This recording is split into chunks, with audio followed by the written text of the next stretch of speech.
Hi friends, കറ്റാർവാഴ വെച്ചിട്ട് പായസം കഴിച്ചിട്ടുണ്ടോ ആരെങ്കിലും?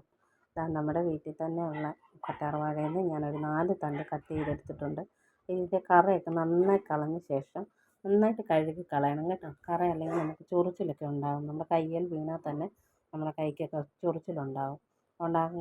മഞ്ഞ കറ നമ്മൾ നന്നായിട്ട് കഴുകിയതിന് ശേഷം നമ്മൾ കഴുകി തുടച്ചെടുക്കണം കേട്ടോ. ഇത് കണ്ടോ, ആ മഞ്ഞക്കറ കണ്ടോ?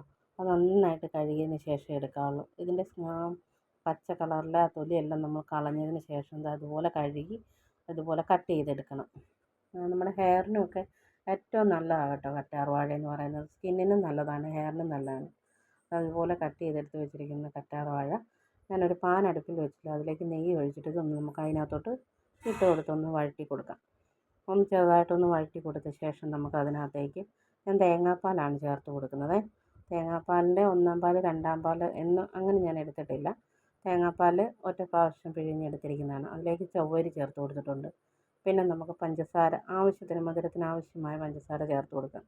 ഇതിലേക്ക് ഏലക്കയും ജീരകവും പൊടിച്ച് ചേർത്ത് കൊടുക്കുന്നുണ്ട്. പിന്നെ നമുക്ക് വേണ്ടത് സാധാരണ പായസത്തിന് വെക്കും പോലെ നമ്മൾ കപ്പലണ്ടി, മുന്തിരിങ്ങ, തേങ്ങാക്കൊത്ത് വറുത്തത് ഇതെല്ലാം ഇട്ട ശേഷം നമ്മൾ ലാസ്റ്റ് കുറച്ച് നെയ്യും കൂടെ ഒന്ന് ഒഴിച്ച് കൊടുത്തിട്ട് നമുക്ക് വാങ്ങി ഉപയോഗിക്കാവുന്നതാണ്. എല്ലാവരും ഒന്ന് ട്രൈ ചെയ്ത് നോക്കണം. എൻ്റെ ചാനൽ ഇഷ്ടപ്പെട്ടെങ്കിൽ ലൈക്ക് ചെയ്യണം, കമൻറ്റ് ചെയ്യണം, സബ്സ്ക്രൈബ് ചെയ്യണം. നാളെ ഞാൻ മറ്റൊരു വീഡിയോയുമായി വരുന്നതായിരിക്കും.